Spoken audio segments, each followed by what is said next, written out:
আল্লাহ রাব্বুল আলামিনের বাণী ফাইন্না মাআল উসরি ইউসরান ইন্না মাআল উসরি ইউসরা। আল্লাহ পাক বলেন জেনে রাখো, দুঃখ এবং কষ্টের সাথে রয়েছে সুযোগ আর সুবিধা, আর অসচ্ছলতার সাথে রয়েছে উদার সচ্ছলতা। জোরে কোন সুবহানাল্লাহ। কাজে ভয় পাওয়ার কারণ নাই, হতাশ হওয়ার কারণ নাই। মন আশায় বুক বেঁধে রাখো। গুনাহ করেছো, হতাশ হয়েও না। যুবকদের গুনাহ করা স্বাভাবিক।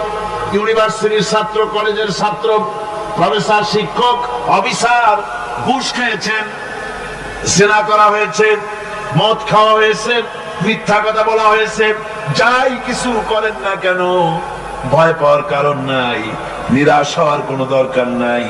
আল্লাহ পাক দেখে বলেছেন, কুল ইয়া ইবাদিয়াল্লাযীনা আসরাফু আলা আনফুসিহিম লা তাকনাতু মির রাহমাতিল্লাহ। আরে আমার আল্লাহর মতো এত ভালো আর কেউ আছে? এত দরদ আর কারো আছে? আমার আল্লাহ বলেন, ও নবী আপনি শুনায় দেন,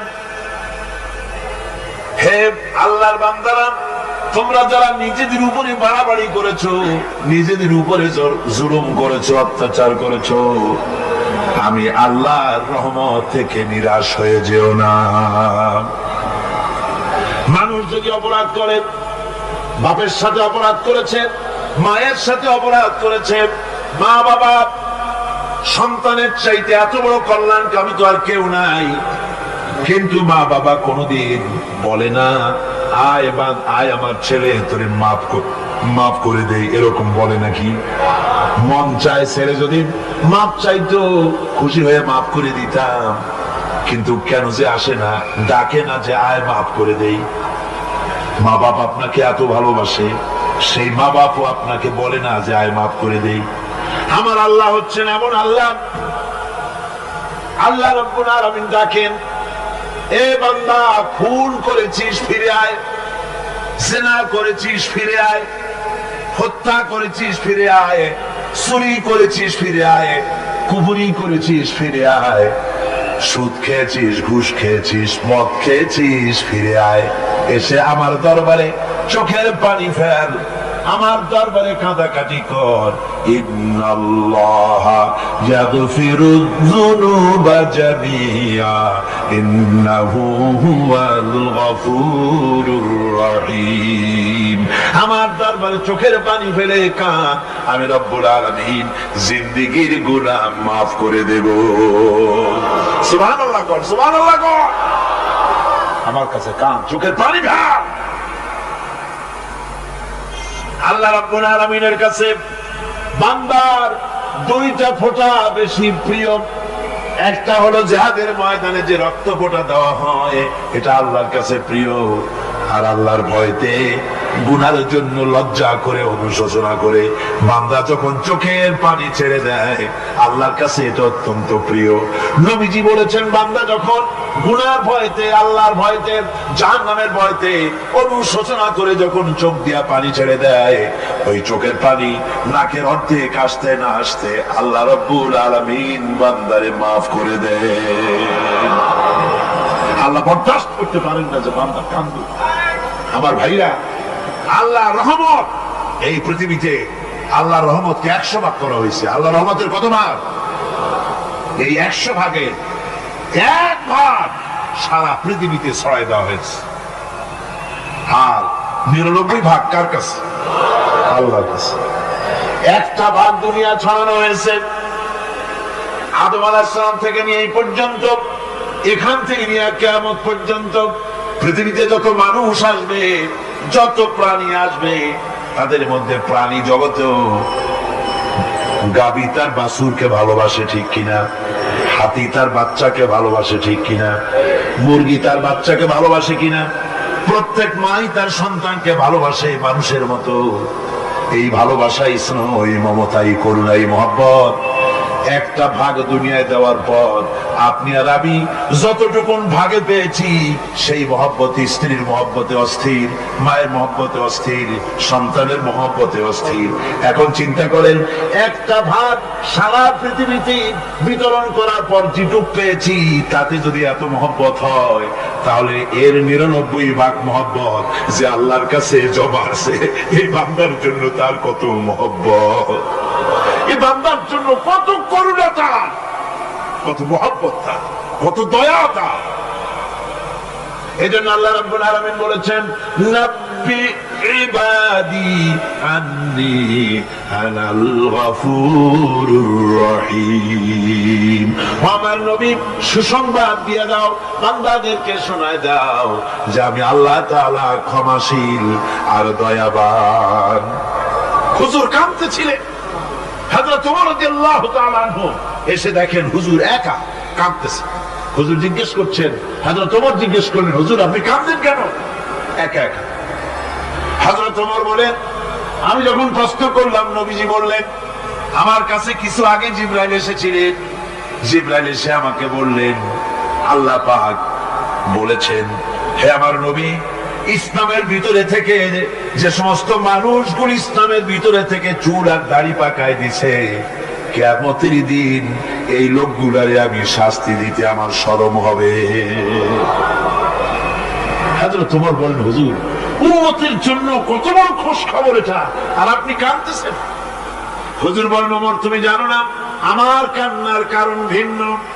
আমার কান্নার কারণ হলো যে আল্লাহ রাব্বুল আলামিন কিয়ামতের দিন দাড়ি চুল পাকা বান্দারে শাস্তি দিতে শরম করবেন, সেই দাড়ি চুল পাকা বান্দাগুলি আল্লাহর সাথে নাফরমানি করতে শরম করে না। আমি এই লজ্জায় কাঁদতেছি। ভাইরা, হুজুর আল্লাহ পাক বলে, ও আমার নবী, রাতের আধারে যখন একটা বুড়া আমার দরবারে হাত উঁচু করে, একটা বুড়া মানুষ রাতের আধারে যখন আমার দরবারে হাত উঁচু করে আর যখন বলতে থাকে, রব্বুল আলামিন আমার পেছনের জীবনটা বড় খারাপ করেছি, এমন কোন কাজ জীবনে করি নাই যা তোমার কাছে কিছু দাবি করতে পারি, সব রকমের নাফরমানি করেছি, আজ আমি বুড়া হয়ে গেছি, কামাই করতে পারি না, ছেলে আমাকে চোখে দেখতে পারে না, পুত্রবধূ আমাকে ঘরে জায়গা দেয় না, আমার স্ত্রী আমাকে দেখতে পারে না, রোজগার করতে পারি না, হাঁটতে পারি না, চলতে পারি না, সবার কাছে আমি তিতা হয়ে গেছি, আমি দাঁড়াতে পারি না, কোমরে ব্যথা পাই, হাঁটুতে ব্যথা পাই, চলতে পারি না, কানে শুনতে পাই না, চোখে দেখতে পারি না, আর তোমার কাছে কিছু চাইয়া নেব এমন ভালো কাজও করি নাই। এইভাবে যখন বান্দা কাঁদতে থাকে আমার দরবারে, ও আমার হাবিব আমার রহমতের দরিয়ায় জোশ মেরে যায়, আমার শরম হয় এই বুড়াটারে কেমনে খালি হাতে ফিরাইয়া দেই। সুবহানাল্লাহ, সুবহানাল্লাহ। আমার আল্লাহর এত দয়া, আমার আল্লাহর এত মায়া, এত মহব্বত। আমার আল্লাহ রাব্বুল আলামিন বলেন, وَإِذَا سَأَلَكَ عِبَادِي عَنِّي فَإِنِّي قَرِيبٌ। আমার হাবিব, আমার বান্দা আমার ব্যাপারে প্রশ্ন করে, আমি বান্দার একদম নিকটে। কোরআন শরীফের ভিতরে যত জায়গায় রাসূলকে বলা হয়েছে সুয়ালের কথা, আপনাকে প্রশ্ন করা হয়, আল্লাহ তার জবাব কুল এই কথা বলে জবাব দিয়েছেন। যত জায়গায় সুয়াল এসেছে, যেমন কোরআনে কারীমের মধ্যে আল্লাহ পাক বলেন, ওয়ায়াসআলুনাকা আনিল মাহিদ, মেয়েদের হায়েজ সম্পর্কে জিজ্ঞাসা করা হয়, কুল হিয়া আযা, হে নবী আপনি বলুন। এভাবে করে কুল দিয়ে জবাব দেওয়া হচ্ছে। আবার প্রশ্ন করা হচ্ছে, ইয়াসআলুনাকা আনিল আনফাল, এই গনিমতের মাল সম্পর্কে হুজুর আপনাকে, হে নবী আপনাকে প্রশ্ন করা হয়। আল্লাহ কুল দিয়া জবাব দিলেন, আল্লাহ বলেন আপনি বলেন। ওয়ায়াসআলুনাকা আনিল খামরি ওয়াল মাইসির, আল্লাহ পাক বলেন নবী আপনারে প্রশ্ন করা হয়, কুল ফীহিমা ইসমুন কাবীর, আল্লাহ কুল দিয়া বললেন তুমি বলো। আবার বলা হলো ওয়ায়াসআলুনাকা আনিল আহিল্লা কুল হিয়া মাওয়াকিতু লিন্নাস। নবী, আপনাকে প্রশ্ন করা হয় চাঁদের ক্রমবর্ধমান এবং ক্রমহ্রাস, এই যে বাড়ে আর কমে, পূর্ণিমা হয় অমাবস্যা হয়, কেন হয়? আপনি বলুন, কুল, আপনি বলেন, এটা আমি অর্থ এবং সময়, বছর আর দিন গণনা করার জন্য পৃথিবীবাসীদের জন্য বিনা পয়সায় একটা ক্যালেন্ডার বানাইয়া আকাশে ঝুলাই রেখেছি। এভাবে যত জায়গায় এসেছে আপনাকে প্রশ্ন করা হয়, তত জায়গায় আল্লাহ জবাব দিয়েছেন কোন, আপনি বলেন। গোটা কোরআন শরীফের ভিতরে এই একটি মাত্র জায়গা যেখানে বলা হয়েছে আপনাকে প্রশ্ন করা হয়। আল্লাহ এখানে বলতে পারতেন কুল, আপনি বলেন, আল্লাহ তোমাদের নিকটবর্তী, এভাবে জবাব হয় না। এটা কায়দাটা হলো এই, আল্লাহ বলতেছেন ওয়াইজা সালাকা ইবাদি, ও আমার নবী, প্রশ্ন তো আমার বান্দারা আমার ব্যাপারে করেছে, এবার আপনার জবাবের কোনো দরকার নাই। প্রশ্ন আমার ব্যাপারে, আমি নিজে জবাব দিয়ে দেই, ফা ইন্নী কারীব। ও বান্দা, আমার ব্যাপারে প্রশ্ন করেছিস, জবাব আমি দেই, আমি তোর সবচাইতে বেশি নিকটে। সুবহানাল্লাহ, কত নিকটে? وَنَحْنُ أَقْرَبُ إِلَيْهِ مِنْ حَبْلِ الْوَرِيدِ। তোর যে রগ, এই শাহরগের চাইতেও আমি তোর বেশি কাছে। সুবহানাল্লাহ। আমারে ডাক, আমারে ডাক, কলিজা দিয়ে ডাক, অন্তর দিয়ে ডাক। মনের থেকে মানুষ যদি ডাকে, মুখের ডাক আর মনের ডাক এক জিনিস নয়। দিল সে জুবাত নিকলতি হ্যায়, असर रखती है पर नहीं मगर ताकते परवाज रखती है। দিল থেকে যে কথা বেরোয় তা প্রভাব বিস্তার করে, ডানা নাই কিন্তু ওড়ার ক্ষমতা রাখে। মনের কথাই ভিন্ন। মন থেকে, দিল থেকে, কলিজা থেকে, অন্তরের গভীর কন্দর থেকে মুহাব্বতের সাথে কেউ যদি একবার বলে আল্লাহ, বলেন আল্লাহ, আল্লাহ, আল্লাহ, আল্লাহ রাব্বুল আলামিন বলেন, অন্তরের অন্তঃস্থল থেকে একটি বার যদি বান্দা বলেন আল্লাহ, আল্লাহ বলেন 70 বার সাড়া দিয়া জিজ্ঞেস করি, বান্দা কি চাও, আমি তোমার কাছে আছি। সুবহানাল্লাহ, আমি তোর একদম কাছে, কি চাস বল, বল আমার কাছে। এমন দয়াবান, এমন মেহেরবান, এমন আল্লাহ আমাদের। সে আল্লাহ রাব্বুল আলামিন, তিনি বলছেন وقال ربكم ادعوني استجب لكم। তোমাদের রব বলেছেন আমারে ডাকো, আমি আল্লাহ ডাকের সাড়া দিয়া দেব। সুবহানাল্লাহ। কারে ডাকতে হবে?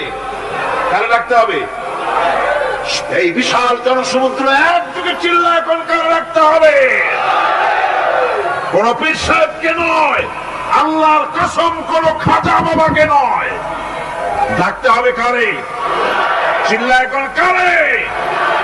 وقال ربكم ادعوني, তোমার রব তোমাকে বলতেছে আমারে ডাকো, আস্তাজিব লাকুম, আমারে ডাকবে আমি সাড়া দিয়ে দেব। সুবহানাল্লাহ। আল্লাহকে ডাকেন, কি চাই আপনার বলেন, কি চাই? আল্লাহর কাছে চান, আল্লাহ দিয়ে দিবেন। দেওয়ার জায়গা আল্লাহর কাছে চাইবেন, আল্লাহ দিবেন। দেওয়ার জায়গা, চাওয়ার জায়গা হলো সেজদায় পড়ে যাবেন। আমার ভাইয়েরা, জায়গাটা চিনায় দিলাম। মাজারে যাওয়া লাগবে না, কবরে যাওয়া লাগবে না। 2 রাকাত নামাজ পড়ে সেজদায় পড়ে গিয়ে যত বিপদ আছে, মুসিবত আছে, সেজদার মধ্যে চোখের পানি ছেড়ে দেন আর কেন্দে কেন্দে জীবনের কথা বলেন। আল্লাহ রাব্বুল আলামিন আপনার আওয়াজ শুনবেন আর দোয়া কবুল করে নিবেন। কাঁদতে হবে আল্লাহর কাছে। কার কাছে? আল্লাহর কাছে। সুম্মা ইস্তাগফিরুল্লাহ, আর এরপরে সে যদি আমি আল্লাহর কাছে ক্ষমা চাই, ইয়াজিদিল্লাহ গফুরার রহিমা, সে আমি আল্লাহকে গফুর এবং রহিম হিসাবে পাবে। সুবহানাল্লাহ। আল্লাহকে গফুর এবং রহিম হিসাবে পাওয়া যাবে। সব আল্লাহকে বলতে হবে, গুনাহ মাফ চাইতে হবে। এই জন্য হুজুর সাল্লাল্লাহু আলাইহি ওয়াসাল্লাম দৈনিক 100 বার তওবা করতেন। কোন হাদিসে আছে 70 বার, কোন হাদিসে আছে 100 বার তওবা করতেন। নামাজের পরে তো প্রত্যেক নামাজেই পড়তেন হুজুর, সালাম ফিরাতেন আর সাথে সাথে বলতেন আল্লাহু আকবার, আস্তাগফিরুল্লাহ, আস্তাগফিরুল্লাহ, আস্তাগফিরুল্লাহ। মনে থাকবে আপনাদের? মনে থাকবে? সালাম ফিরে কি বলবেন? না, সালাম ফিরে আবার সাথে সাথে বলবেন আল্লাহু আকবার, তারপরে পড়বেন আস্তাগফিরুল্লাহ, আস্তাগফিরুল্লাহ, আস্তাগফিরুল্লাহ। তওবা করবেন, আল্লাহর কাছে সবসময় গুনাহ মাফ চাইতে থাকবেন, বিনীত থাকবেন। আল্লাহকে পাওয়া যাবে, তাকে রহিম হিসেবে পাওয়া যাবে। সুতরাং ঈমান বিল্লাহ, আল্লাহর প্রতি ঈমান আনলে পরে চতুর্থ নম্বরে যে উপকারটা হবে সেটা হলো হতাশায় ভুগবে না, নিরাশায় ভুগবে না, আশায় বুক বেঁধে উঠবে, ঈমান মজবুত হবে, আল্লাহর কাছে মানুষ বিনয়ী হয়ে যাবে। এবার পঞ্চম নম্বরের উপকার আমি বলছিলাম, ঈমান বিল্লাহ, আল্লাহর প্রতি ঈমান আনলে পরে অসংখ্য উপকার হয়, অসংখ্য বৈশিষ্ট্য আছে। এর 6টা উপকারের কথা আমি বলবো। কয়টা? অসংখ্য উপকারের ভিতরে প্রধান 6টি উপকারের কথা বলবো। এর বললাম কয়টা? 4টে বলছি। এবার বলো পঞ্চম উপকারের কথা। আল্লাহর প্রতি আপনি পূর্ব পশ্চিমে কতবার মুখ ঘোরালেন, এটাই কিন্তু আপনার আসল সৎ কাজ নয়। আসল সৎ কাজ হলো আল্লাহর প্রতি ঈমান আনা। এই ঈমানের ব্যাপারে 3টা দিন আমরা পার করে দিলাম, এখনো কথা শেষ হয় নাই। আল্লাহর প্রতি ঈমান আনলে পরে যে উপকারটা হবে পঞ্চম নম্বরে, সেটা হলো কঠোর এবং কঠিন বিপদের ভিতরে বান্দার ভিতরে অবিচলতা এবং ধৈর্যের সৃষ্টি হয়ে যাবে। আলহামদুলিল্লাহ। কঠিন বিপদ মুসিবত আসলে পরে সে অবিচল থাকবে। সারা দুনিয়ার বিপদ আপদ, শত্রুতা, দুঃখ, কষ্ট, মুসিবত, জুলুম, নির্যাতন সবকিছু পাহাড়ের মতো উঁচু হয়ে তাকে ঘিরে ফেলবে, কিন্তু তাকে এক চুলও নাড়াতে পারবে না। আলহামদুলিল্লাহ। সারা পৃথিবী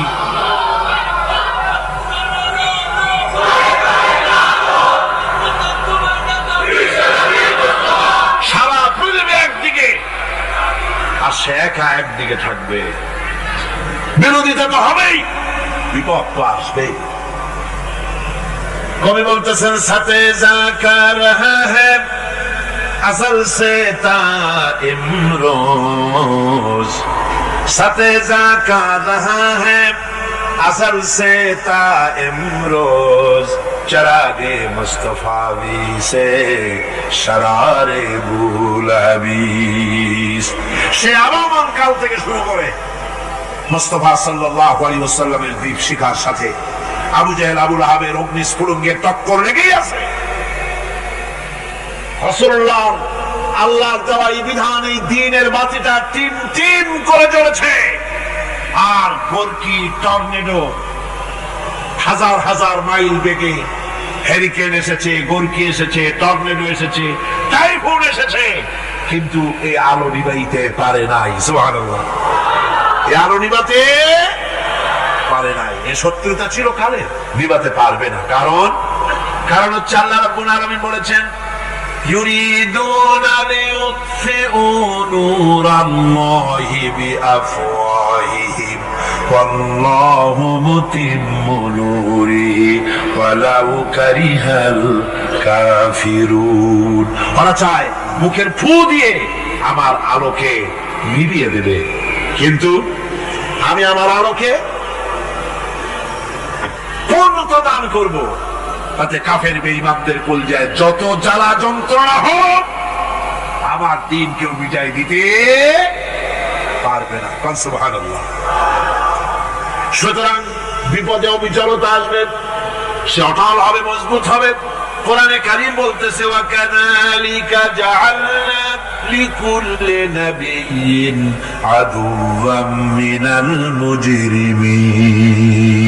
এই পৃথিবীতে এমনি করে আমি সকল নবীদের শত্রু বানিয়েছি, সব পাপিষ্ঠ অপরাধীদেরকে। নবীদের সাথে বিরোধিতা করেছে কারা? পাপিষ্ঠরা, অপরাধীরা। আজও খুঁজে দেখেন আজও ইসলামী আন্দোলনের বিরোধিতা যারা করে সবগুলি কি পাপিষ্ঠ? সত্য কি রাখো? ইসলামী আন্দোলনের বিরোধিতা যারা করে হিসাব করে, চোখ দিয়ে তাকায় দেখেন, খুঁজে দেখেন তাদের নামগুলি। মদখোর, জেনাকার, বদমাশ, চোর, হাইজাকার, বেনামাজি, লুটেরা, মিথ্যাবাদী, সবচাইতে সমাজের নিকৃষ্ট লোকগুলি ইসলামের বিরোধিতা করে।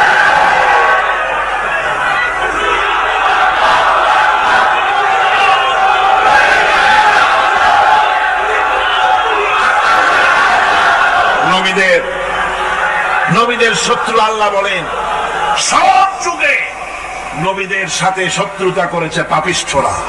আল্লাহর কথা, কার কথা?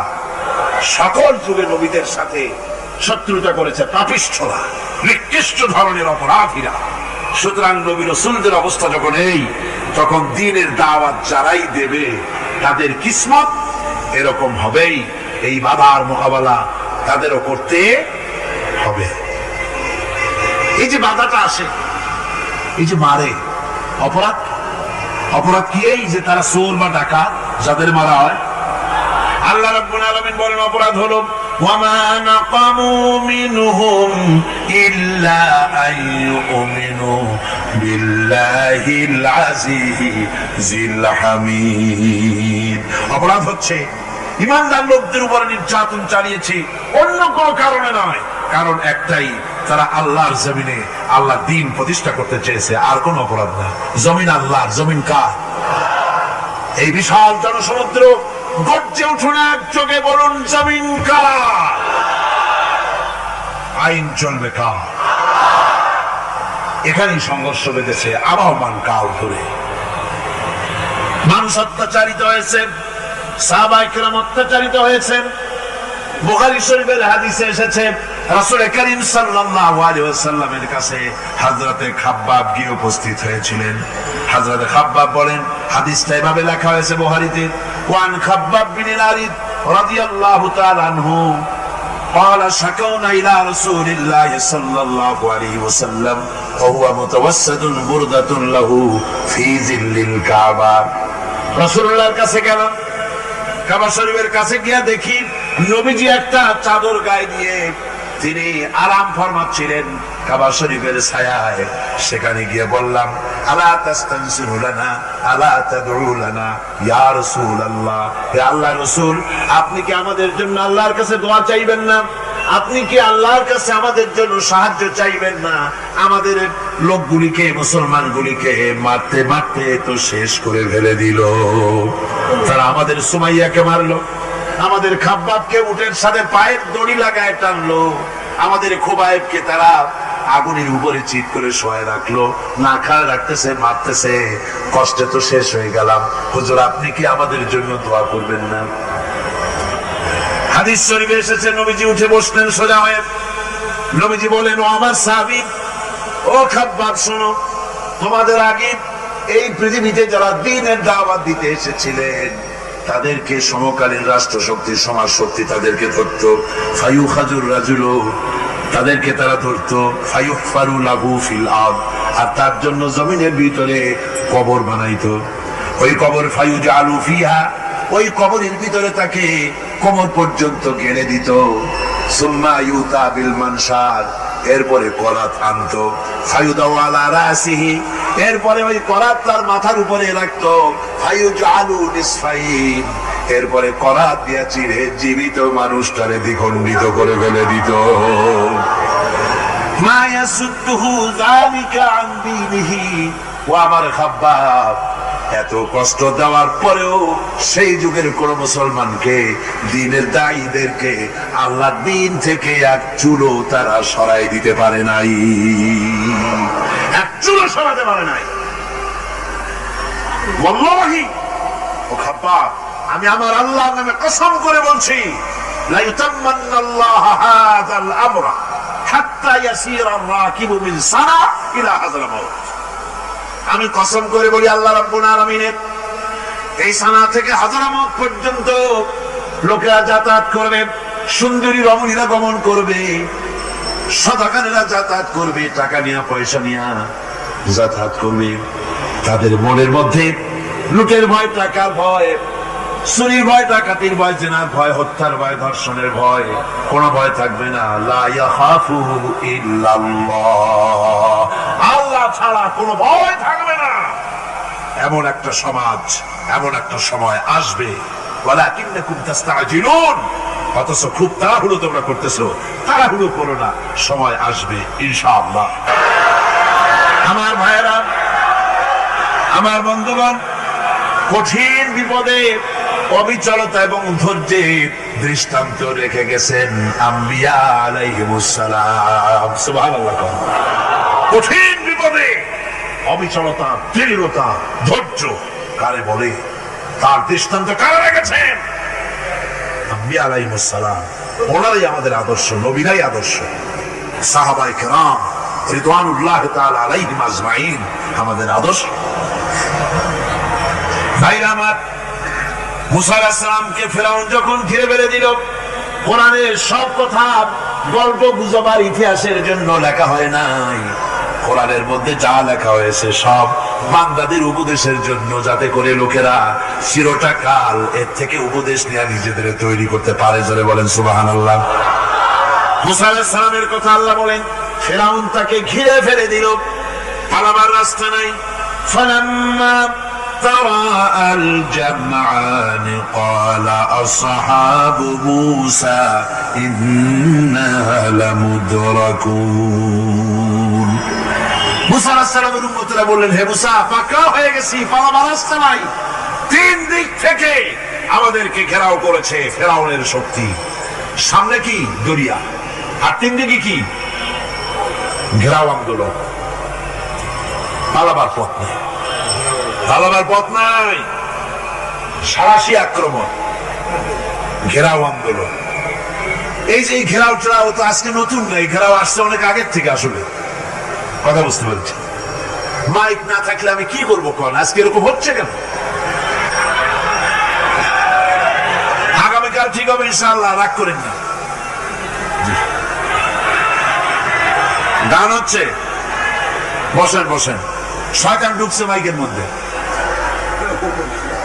অনেক সময় হয় কি, মাইকের হাই পাওয়ারের যে মেশিন আছে, এর ভিতরে ইথার থেকে রেডিওর ওই গানগুলি ওর মধ্যে ঢুকে পড়ে। কথা বুঝতে পেরেছেন?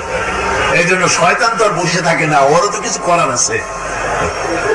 ধৈর্য ধরেন, ধৈর্য ধরেন। কালকে অপারেটরদেরকে মাওলানা শামসুদ্দিন সাহেবের কাছে অনুরোধ করবো, অপারেটর একটু ভালো করে হেদায়েত করে দেবেন মাইকে। আজকে আমার নিজেরও কষ্ট হচ্ছে, আমিও বুঝতে পারছি না যে আমার কথাগুলি কি আওয়াজে বেরোচ্ছে, যার জন্য আমাকে বেশি চিল্লাইতে হচ্ছে। বক্তাকে কি লাউডে তার কথা বেরোচ্ছে তা তার কানে আসতে হয়, তাহলে বোঝা যায় যে আমার কথাগুলি কিভাবে বেরোচ্ছে। এটা এই অবস্থায় সিচুয়েশন আজকে নাই, এবং লোকেরাও মাইকের ব্যাপারে আজকে অভিযোগ করেছে, যা বিগত 16 বছরে করে নাই। সেটের ব্যাপারে কোথাও কোনো অসুবিধা হয়েছে? মাইকটা ভালো, এবং মাইক যারা দেন প্রতি বছর খেদমত করে, আল্লাহ তাদের প্রতি রহম করুন। সবাই বলেন আমিন। এদেরকে রাগ করে পথে পাই আবার মারধর করেন না।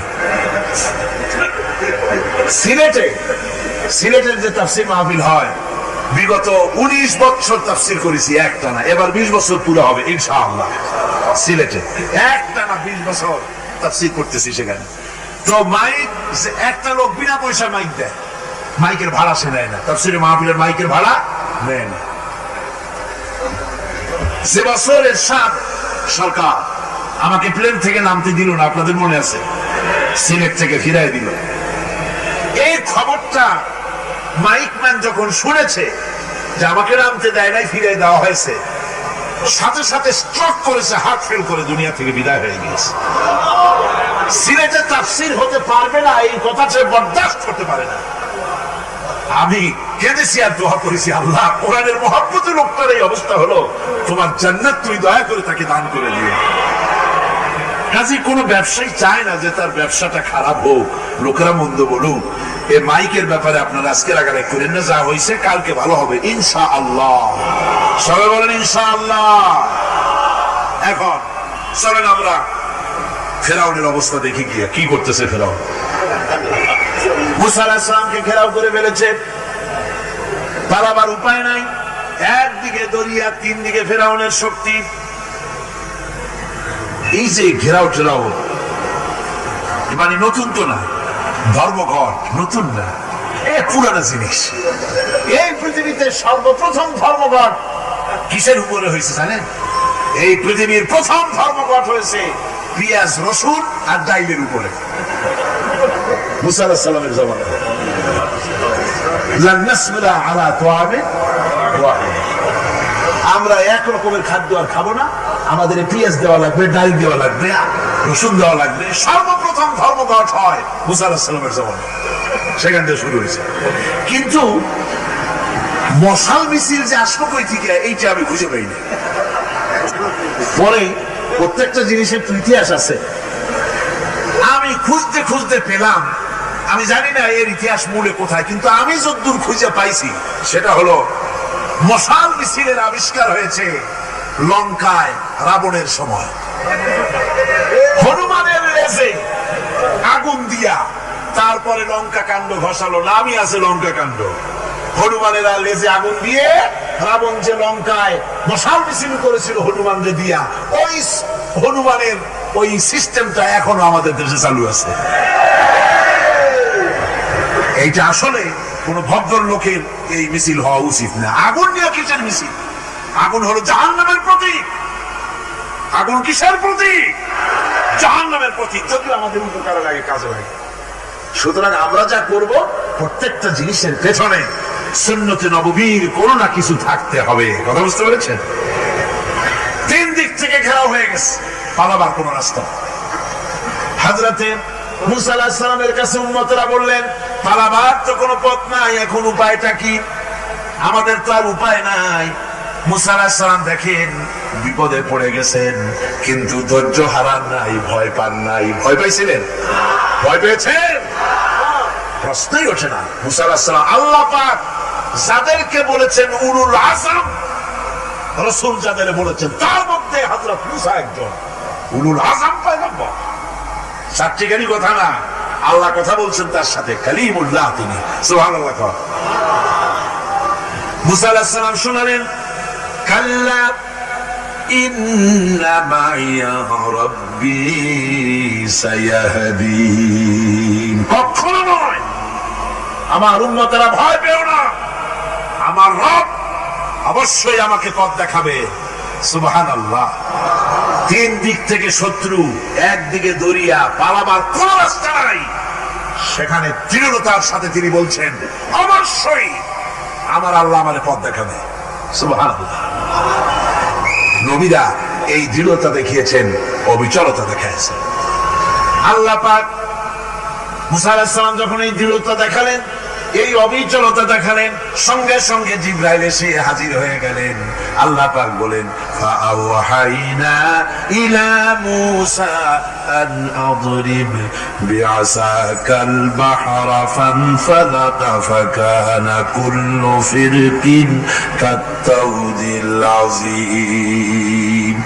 মুসা আলাইহিস সালামকে আমি ওহী নাযিল করলাম, তাকে বললাম হাতে যে লাঠি আছে এই লাঠি দিয়ে আঘাত করো দরিয়ার উপরে। দরিয়ার উপরে আঘাত করলেন, একটা রাস্তা হয় নাই, 12টা রাস্তা তৈরি হয়ে গেল। আর দেওয়ালগুলা পাহাড়ের মতো উঁচা হয়ে গেল। দরিয়ার ভিতরে পাহাড়ের মতো উঁচা মজবুত 12টা রাস্তা। এবার মুসা আলাইহিস সালাম তার দলবল নিয়ে চললেন। আল্লাহ রাব্বুল আলামিন বলেন, ওয়া আনজাইনা মূসা ওয়া মান মাআহু আজমাইন। মুসা এবং তার সাথী সঙ্গীদেরকে আমি পার করে দিলাম। মুসা আলাইহিস সালাম এবং তার সাথী সঙ্গী নিয়ে যখন দরিয়ার মাঝখানে আসছে, ফেরাউন তার দলবল নিয়ে এসে গেছে। আসে দেখে নদীর মধ্যে রাস্তা। বাবা, মুক্ত কায়দা। ও মনে করছে ওর বাজারের তৈরি করা ডিস্ট্রিক্ট বোর্ডের রাস্তা। ওর লোকজন নিয়ে নেমে গেছে দরিয়ার ভিতরে। ও আসছে মাঝখানে, মুসা আলাইহিস সালাম চলে গেছেন ওপার, দরিয়া পার। মাঝখানে যখন এসে গেল, আল্লাহ রাব্বুল আলামিন পানিকে অর্ডার করলেন কোন।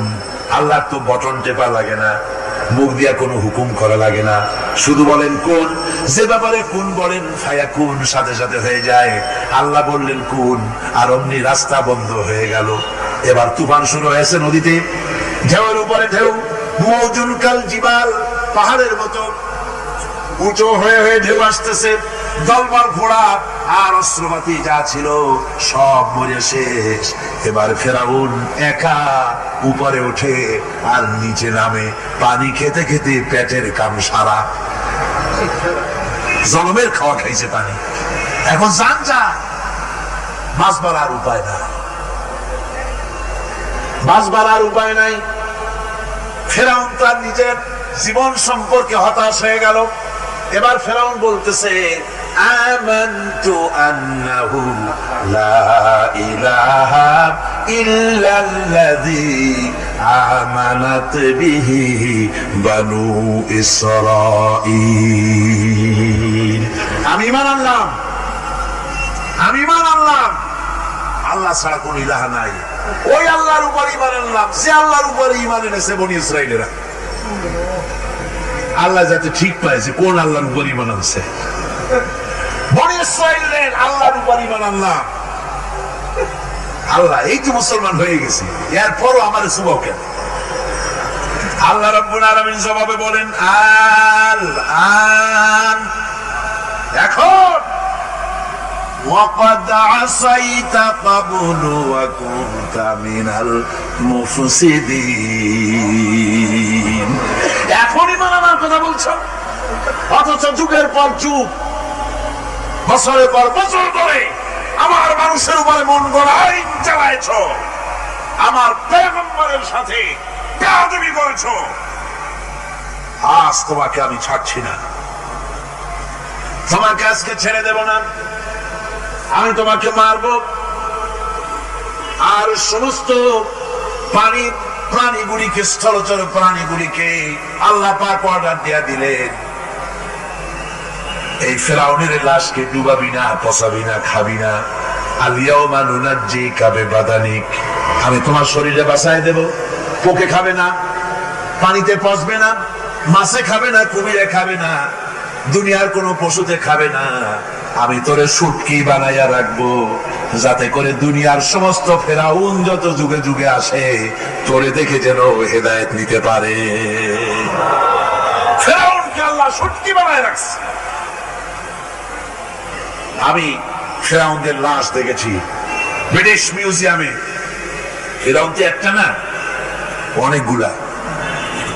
আসলদারে অবশ্য দেখিনি।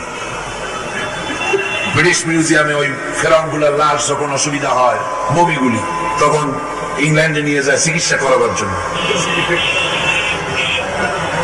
চোখ টোক আছে গর্তের ভিতরে, তারপরে চামড়া টামড়া হাড়ের সাথে মিশানো, ওইভাবে চেহারা দেখলে মনে হয় যে সত্যি ফেরাউনি গুলা। আর ব্রিটিশের কাম, মিশর থেকে নামছে এমন কোন জিনিস নাই।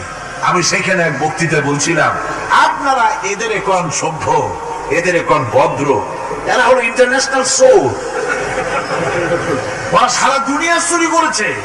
লন্ডনে বক্তৃতা করেছি, সারাটা দুনিয়া চুরি করছে, আমাদের দেশকে শোষণ করেছে। এই বিশাল ভূভাগকে শোষণ করে ইংল্যান্ডের দ্বীপটাকে তারা সাজাইছে। তারা ময়ূর সিংহাসনের, শাহজাহানের ময়ূর সিংহাসনের ময়ূরের বাম চোখে কোহিনূর মণি লাগাইছিলেন। শাহজাহান ময়ূরের ডান চোখে কোহিনূর মণি লাগায় নাই। কোহিনূর মণির অনেক দাম, আমি দেখে এসেছি মণি। এখন সেটা কুইন এলিজাবেথের মুকুটের শোভা পাচ্ছে। সেই মণি এমনি বলে প্রবাদে, 7 রাজার ধন এক মাণিক্য, বলেন এরকম অনেক দাম। শাহজাহান দেখালেন, আমি মুসলমান, আমার কাছে এটার দাম নাই, এই জন্য ময়ূরের ডান চোখে লাগালাম না, বাম চোখে লাগাই দিলাম। এইটারে চুরি করছে। তারপরে মিশর থেকে, মিশরের মমি চুরি করেছে, জুতা চুরি করছে, ছাতি চুরি করছে, পিসা চুরি করেছে। আমি বললাম, এগুলা কি ভদ্রলোক নাকি? আর জুতা চোর, পিসা চোর, লাঠি চোর, সব চুরি করেছে। যাই দেখেন ব্রিটিশ মিউজিয়ামের মধ্যে সব দুনিয়ার চুরি করা জিনিস নিয়ে তারা মানুষকে দেখাইয়া পয়সা উপার্জন করছে। টিপু সুলতানের তরবারিটা পর্যন্ত চুরি করেছে। আজ পর্যন্ত ব্রিটিশ মিউজিয়ামে টিপু সুলতানের তরবারিটা আছে, আমি তরবারিটা দেখে এসেছি। আমার বন্ধুগণ, বলতেছিলাম যে পৃথিবীতে আল্লাহ রাব্বুল আলামিন নবীরা তাদের চরিত্র দিয়ে বিপদের মোকাবেলা করে, দুনিয়ার সামনে কঠিন বিপদের মোকাবেলা করে অবিচলতা, দৃঢ়তা দেখায় গেছেন যে কেমন করে এই পৃথিবীতে বিপদের সামনে মোকাবেলা করতে হয়। ধৈর্য ধরতে হবে, বিপদ আসবে পাহাড় সমান হয়ে, আপনাকে ধৈর্য ধারণ করতে হবে সেভাবে বুক বেঁধে। যেহেতু এটা যদি বিশ্বাস হয় যে আমার কিসমতে যা আছে তার থেকে বেশি কিছু হবে না, তাহলেই আপনার ধৈর্য আসবে, ভয় পাবেন না। কথা ঠিক কিনা কন? এবারে হযরত হুদ আলাইহিস সালাম সম্পর্কে আল্লাহ রাব্বুল আলামিন বলেন, হযরত হুদকে যখন ষড়যন্ত্র হলো কাফির বেঈমানেরা তাকে মেরে ফেলার জন্য যখন সরকারি ষড়যন্ত্রে লিপ্ত হয়ে গেল, হযরত হুদ সমাজের এই চ্যালেঞ্জের মোকাবেলা করলেন। হযরত হুদ বলেন, ফাকিদুনি জামিআন সুম্মা লা তুনজিরুন ইন্নী তাওয়াক্কালতু আলাল্লাহি রাব্বি ওয়া রাব্বিকুম। তোমরা তোমাদের ষড়যন্ত্র আমার বিরুদ্ধে যত পারো আমার বিরুদ্ধে ষড়যন্ত্র চালাও, এতটুকু আমার অবকাশ দিও না। আমি এমন আল্লাহর উপরে ভরসা করেছি যার হাতের ভিতরে তোমাদেরও জাল আর আমারও জাল। যা পারো তাই করো। সরকার সমস্ত শক্তি একত্রিত হয়ে আমার মোকাবেলা করো। একদিকে হুদ আলাইহিস সালাম, আর একদিকে গোটা জাতি। হযরত হুদ ভয় পায় নাই। সুবহানাল্লাহ। ঈমান বিল্লাহ মানুষের কলিজাকে এভাবে শক্ত করে দেয়। কোন আলহামদুলিল্লাহ। এবারে এই বিপদের, কঠিন বিপদের মোকাবেলা করে আমার রাসূল যে প্রমাণ দিয়ে গেলেন, আমার রাসূল যে কঠিন বিপদের মোকাবেলা করলেন, ভাইয়ের আমার, হিজরতের রাতে সওর পাহাড়ের ভিতরে যখন তিনি আশ্রয় নিলেন, হযরতে আবু বকরের সাথে ছিলেন। হযরতে আবু বকর রাদিয়াল্লাহু তাআলা বলেন, হুজুর আপনি দাঁড়ান, এটা তো পাহাড়িয়া গুহা, গুহার ভিতরে সাপ থাকতে পারে, বিচ্ছু থাকতে পারে, আমি আগে ঢুকি, বিপদ যদি হয় আমার উপর থেকে হয়ে যাক। গুহার ভিতরে নেমে গুহা সাফ করলেন। এরপরে হুজুরকে ডাকলেন, হুজুর তাশরীফ নিলেন গুহার ভিতরে। এরপরে হুজুর বললেন, আবু বকর পাহাড়ে হেঁটে হেঁটে 2-3টা পাহাড় পাড়ি দিয়া যাওয়া লাগে সোর পাহাড়ে। মদিনার সোজা রাস্তা হুজুর ধরেন নাই, মেসফালার পথ দিয়া জাবালে খেদোয়ার উপর দিয়া 3টা পাহাড় পাড়ি দিয়া তারপরে হুজুর গেলেন সোর পাহাড়ে। গুহার ভিতরে হুজুর তাশরীফ নিলেন। বললেন, আবু বকর তুমি বসো, তোমার উরুর উপরে মাথা রেখে আমি একটু আরাম করি। হযরতে আবু বকর বসলেন, হুজুর তার উরুর উপরে মাথা রেখে ঘুমায় গেলেন। আর এরপরে কাফির বেঈমানেরা তালাশ করতে করতে কাফেররা এসে গেল পায়ের চিহ্ন দেখে দেখে গর্তের কাছে। হযরত আবু বকর ভয়তে কেঁদে ফেললেন, আরে আর তো উপায় নাই, এবার তো ধরা পড়ে গেছি, এবার নবীজিকে মেরে ফেলে দেবে। নবীর মহব্বতে, নিজের মহব্বতে নয়, নবীর মহব্বতে কাঁদতেছিলেন। হুজুর বলেন, হুজুরের ঘুম ভেঙে গেল। বলল, আবু বকর কাঁদো কেন? ছেলের কথা, মেয়ের কথা, বিবির কথা, বাড়ির কথা মনে পড়লো নাকি? হযরত আবু বকর বলেন, ইয়া রাসূলুল্লাহ, আল্লাহর কসম করে বলি, যেদিন ঈমান এনেছি এই কলিজার ভিতরে মা বাপ, স্ত্রী, পুত্র, পরিজন, এমনকি আমার নিজের জীবনের চাইতে আপনারে বেশি ভালোবাসি। কাঁদো কেন? কাঁদো কেন?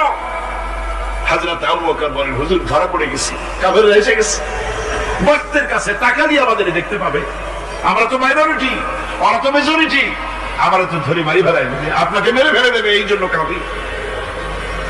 আল্লাহ রাব্বুল আলামিন হুজুর তখন কি দৃঢ়তা, কি অবিচলতা, কি ধৈর্যের পাহাড় সম মনোবৃত্তি তখন দেখালেন।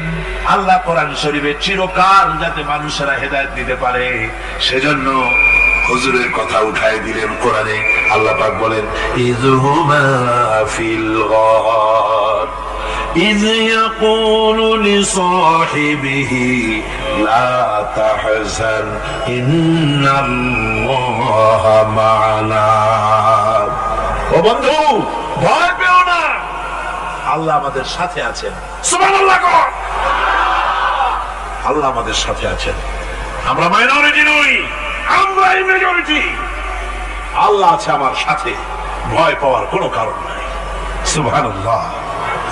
আল্লাহ পাক বলেন, فأنزل الله سكينته عليه وأيده بجنود لم تروها আমি এদের অন্তরের ভিতরে আমি শান্তি নাজিল করে দিলাম, প্রশান্তি দিয়া দিলাম, আর আমি সাহায্য করলাম, আর এমন সব সৈন্য পাঠায় দিলাম যে সৈন্যগুলি তোমরা দেখতে পাও নাই। সুবহানাল্লাহ।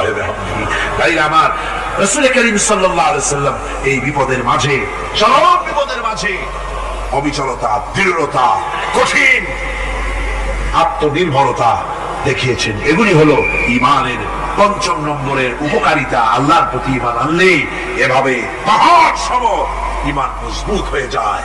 জেলের পরোয়া করি না, ফাঁসির পরোয়া করি না, শহীদ হওয়ার পরোয়া করি না, মেরে ফেলে দেবে, উড়ায় দেবে, হত্যা করবে, পরোয়া করি না।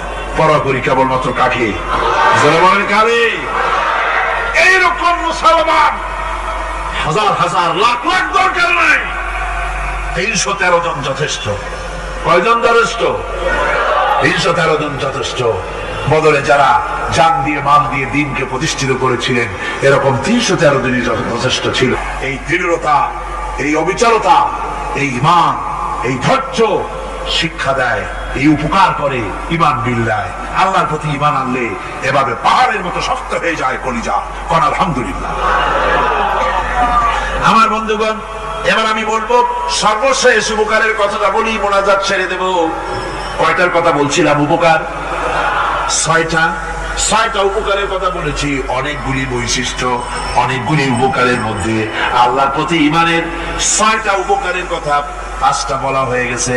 এবার 6ষ্ঠ নম্বর এবং শেষ নম্বর, এটা হচ্ছে আল্লাহর প্রতি ঈমান আনলে পরে তার দ্বারা সবচাইতে বেশি ফায়দা পায় সমাজ এবং রাষ্ট্র। বল আলহামদুলিল্লাহ, বল আলহামদুলিল্লাহ। আল্লাহর প্রতি ঈমানের দ্বারা নৈতিক সংশোধন হয় এবং রাষ্ট্র আর সমাজ সবচাইতে বেশি উপকৃত হয়। কারণ হলো ঈমানদার ব্যক্তি আল্লাহর প্রতি যে ঈমান এনেছে, তার মনের মধ্যে ধারণা এটা হয়, আমার কোনো কাজ তো গোপন থাকে না। ইন্নাল্লাহা লা ইয়াখফা আলাইহি শাইউন ফিল আরদি ওয়ালা ফিস সামা। আল্লাহর কাছে গোপন বলতে কিছু নাই, আকাশেও নাই, জমিনেও নাই, কোনো কিছু গোপন নাই। সুতরাং আমি যা করি সব আল্লাহ দেখেন এবং শোনেন। এমনকি মানুষ যে কল্পনা করে, সে কল্পনাও আল্লাহ টের পায় না, নাকি? টের পায় কিনা? من أنفسكم أو تخفوه يحاسبكم به الله। মনের ভিতরে যে কল্পনা করো, আল্লাহ পাক বলেন এই কল্পনারও হিসাব আমি রব্বুল আলামিন তোমার কাছ থেকে নেব। ফায়ুআযযিবু মান ইয়াশাউ, যারে খুশি শাস্তি দেব, আর যারে খুশি আমি maaf করে দেব। জোরে বলেন সুবহানাল্লাহ। ফায়াগফিরু লিমান ইয়াশা ওয়া ইউআযযিবু মান ইয়াশা, যারে খুশি maaf করব, যারে খুশি শাস্তি দেব, কল্পনারও হিসাব নেব। এই কথা মুমিনের যদি জানা থাকে, তাহলে আর তার কোনো চিন্তা থাকে না, তার নৈতিক চরিত্র ভালো হয়ে যায়। কোন সুবহানাল্লাহ। আমার বন্ধুগণ, ঈমানদার লোক, আল্লাহর প্রতি ঈমান আসলে পরে সমাজ উপকৃত হয়, রাষ্ট্র উপকৃত হয়ে যায়। যেহেতু বান্দা জানে আমি দায়িত্বহীন কোনো কথা বলতে পারবো না, দায়িত্বহীন কোনো কাজ করতে পারবো না। আল্লাহ পাক বলেছেন, মা ইয়ালফিজু মিন কাউলিন ইল্লা লাদাইহি রাকিবুন আতীদ। বান্দা এমন কোনো কথা বলে না যে কথা আমার ফেরেশতারা রেকর্ড করে না রাখে। কাজী মুমিন ব্যক্তি আল্লাহর ভয়তে দায়িত্বহীন কথা বলবে না। নির্বাচন আসতে পরে রাস্তা সোনা দিয়ে বান্ধাই দেবো, এই করব সেই করব, না খাইয়া কেউ মরবেন না। আসে না নির্বাচনের সময় সারাগালি বদনারা মঞ্চে দাঁড়িয়ে কত বড় বক্তৃতা করে, ভাইয়ের আমার, বোনের আমার, এবার আমার বোতল মার্কা বাক্স, আপনারা আমাকে ভোট দিয়ে দেশ এবং জাতির আরেকবার 12:30 বাজাইবার সুযোগ দিন। এবার ক্ষমতায় গেলে কেউ না খাইয়া মরবেন না, কিন্তু কি খাইয়া মরবে তাও বলেন।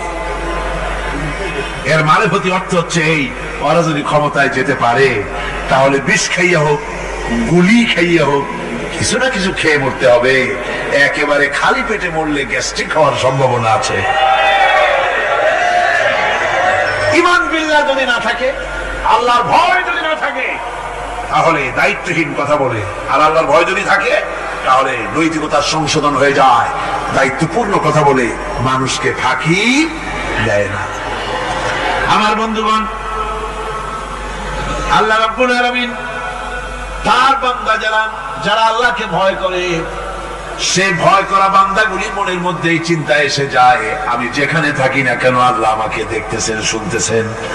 রাতে হোক দিনে হোক যেখানে আছি আল্লাহ আমারে দেখতেছেন।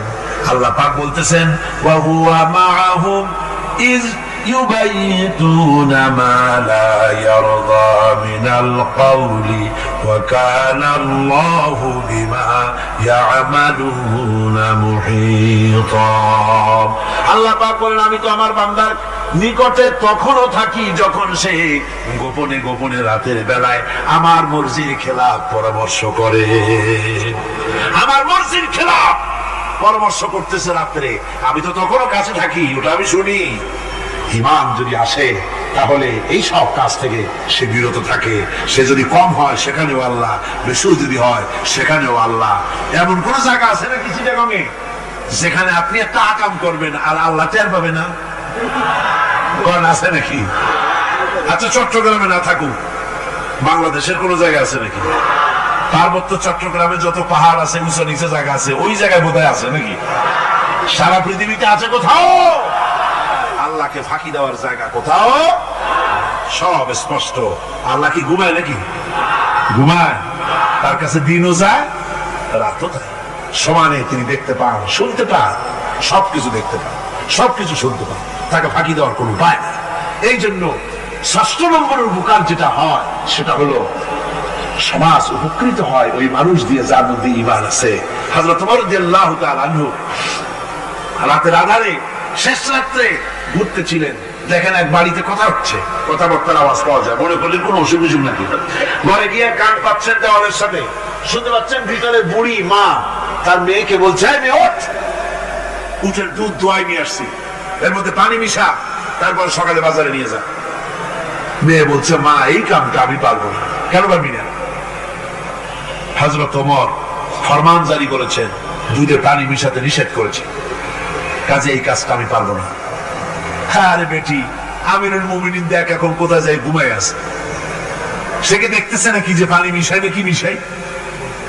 মেয়ে বলতেছে, মা আমিরুল মুমিনিনকে ফাঁকি দেওয়া যেতে পারে, তার পুলিশ বাহিনীকে ফাঁকি দেওয়া যেতে পারে, কিন্তু আল্লাহ রাব্বুল আলামিনের চোখকে ফাঁকি দেওয়া যাবে না। হযরত ওমর এই কথা শুনে বাড়ি চলে গেলেন আর নিজের ছেলেকে ডেকে বললেন, ছেলে আমার, অমুক জায়গায় একটা বাড়ি আছে, সেখানে একটা যুবতী মেয়ে আছে, ওই মেয়েটার বিয়ে হয়েছে কিনা শোনো, যদি বিবাহ না হয়ে থাকে